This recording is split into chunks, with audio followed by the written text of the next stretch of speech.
तो hi guys, कैसे हैं आप लोग। हम अगर by the way accidental cases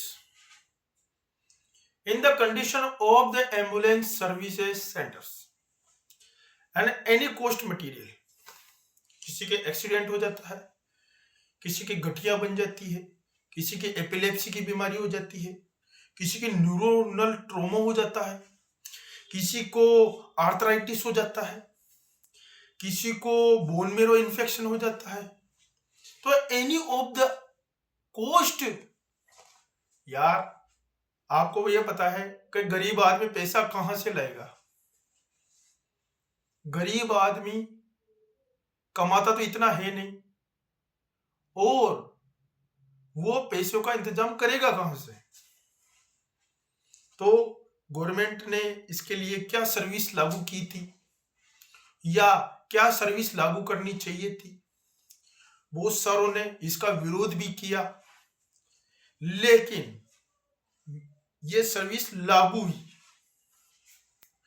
तो लाइफ, अगर आप डॉक्टर है, नर्स है, या एनी ऑफ द कोस्टेड, आप पोस्ट रखते हैं, अच्छी बात है, पोस्ट रखना भी चाहिए क्योंकि आपको हॉस्पिटल मेंटेनेंस के लिए चाहिए होते हैं। लेकिन गवर्नमेंट के द्वारा दी गई वित्तीय सहायता, गवर्नमेंट के द्वारा दी गई वित्तीय सहायता, जिससे कि हमारे जितने भी गरीब सदस्य है, बुजुर्ग है, एसटी वर्ग है, ओबीसी वर्ग है, उनके पास इतने पैसे होते नहीं है। मैं तो आपको ऑब्जेक्टली बताना चाहता हूँ, किसी के पास इतने पैसे होते नहीं है। तो अगर वो एक्सीडेंटल ट्रॉमा में चला गया तो उसके लिए करना क्या है। तो गवर्नमेंट ने एक प्लान बनाया, आयुष्मान योजना, और मैंने कुछ लिखा था आयुष्मान योजना के बारे में। तो मैं आपको आयुष्मान योजना की जो डील थी वो डिस्कस करना चाहता हूँ कि ये कैसे शुरू हुई थी और ये इसका मुद्दा क्या था। पीएमजे, इसका नाम है पीएमजे, आयुष्मान योजना, जन आरोग्य योजना। अब इसका काम क्या था। जन आरोग्य योजना का काम था 5 लाख रुपए प्रोवाइडेड करना उन गरीब लोगों को जिसके पास आयुष्मान योजना का कार्ड बना हुआ है। आयुष्मान योजना का कार्ड बना हुआ है तो उसके फायदे क्या है, और ये इसकी शुरुआत कब से हुई थी। 23 सितंबर 2018 को इसकी शुरुआत की गई थी दोस्तों।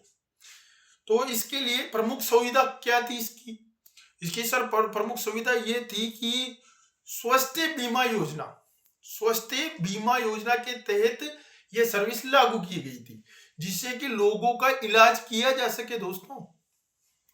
और ये कैशलेस थी और पेपरलेस भी थी, क्योंकि कोई कैश की जरूरत है नहीं, कोई पेपर वर्क की जरूरत थी नहीं। डायरेक्ट कार्ड से आपको इंस्टॉल करवाना पड़ता था, उसमें आपके अमाउंट कितनी है वो आपको वित्तीय योजना के तहत दी जाती थी, 5 लाख रुपए अमाउंट में।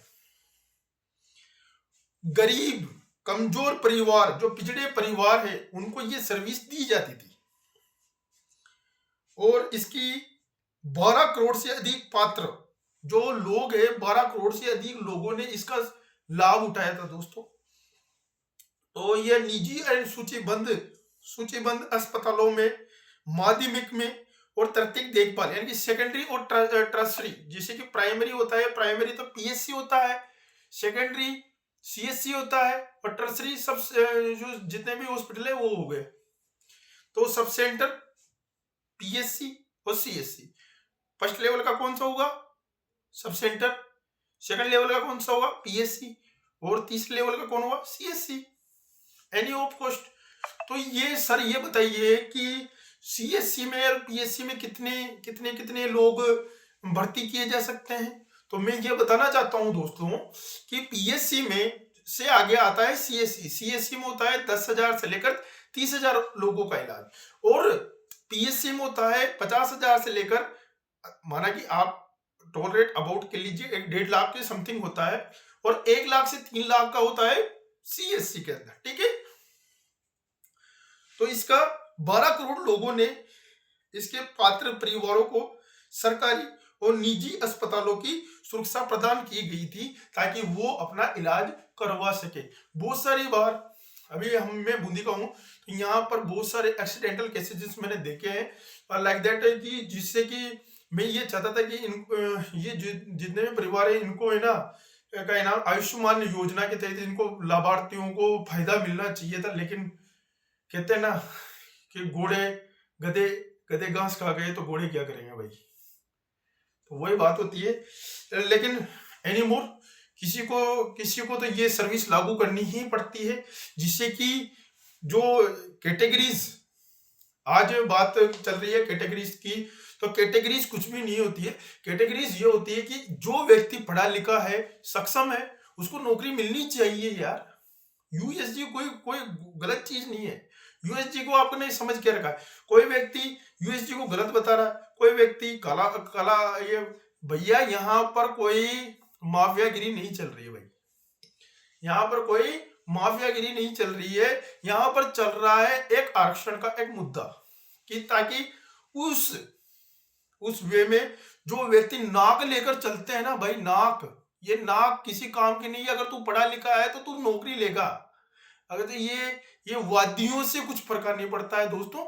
इससे कम किया करो, इससे आपका ही नुकसान है, क्योंकि इससे ना क्या होता है, आप अपने टेरर एक्टिविज्म को बढ़ावा दे रहे हैं। इंसान को पेन पकड़ना चाहिए, न कि आपको तलवारें पकड़नी चाहिए भाई। सबसे बड़ी है कलम, इसको लिखते जाओ, पढ़ते जाओ, तब जाकर आप महान बन सकते हो। तलवार उठाने से कोई महान नहीं बनता है। तलवार तब उठाइए जब आपके लिए काम आई यार, आपके परिवारों के लिए काम आए, तब उठाओ ना तलवार। तब तो आपके हाथ इतने हो जाते हैं। नथिंग एनीमोर, ये it's part of life. Ayushman Bharat योजना कवरेज कितना था इसका? 5 लाख रुपए। लाभार्थी था इसके 2011 एसईसीसी 2011। ग्रामीण और शहरी क्षेत्रों को वंचित परिवार एसटी एससी और ओबीसी, आज ओबीसी भी एसटी एससी की कैटेगरीज में आ गया। अच्छी बात है, मैं ये चाहता था, अच्छी बात है, क्योंकि हमारे को नौकरियां नहीं मिलती थी भाई। नौकरियां हमारी कौन खा जाते थे? ये जनरल वाले खा जाते थे। तो भैया नौकरियां मिल ही नहीं रही थी लोगों को।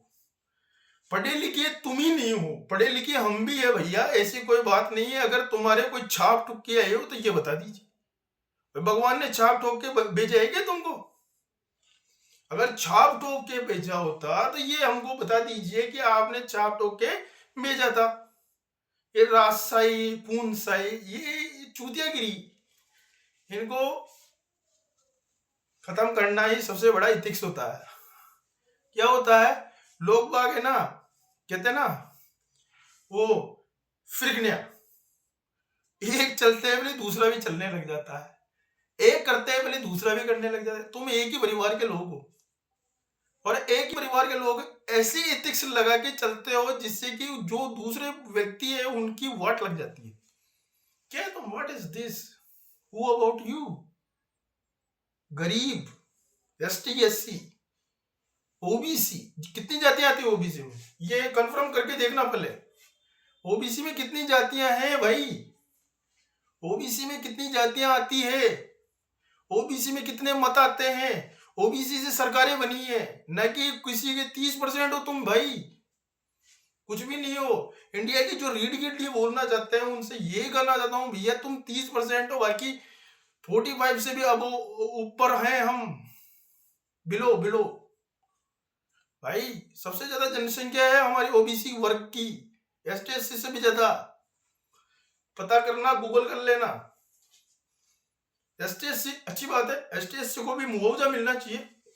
मैं ये चाहता हूं कि एसटी एससी के लोग, ये सबसे ज्यादा ये क्या होता है आज की दुनिया में, छुआछूत। एक वीडियो देख रहा था, उसमें एक जनरल की महिला थी जो कि एक बच्चे से बोल रही थी इसके साथ बैठ के मत खा, इसके साथ मत बैठा कर। भैया ये सब कुछ नहीं होता है भाई। शिक्षक हो, बख्शक नहीं बनना चाहिए। शिक्षा सबका एक अधिकार होता है, इट्स ए ह्यूमैनिटी राइट्स। अगर आपके पास शिक्षा है तो उसको दीजिए ना, क्यों आप ऐसी बातें फैलाने का काम करते हैं भाई?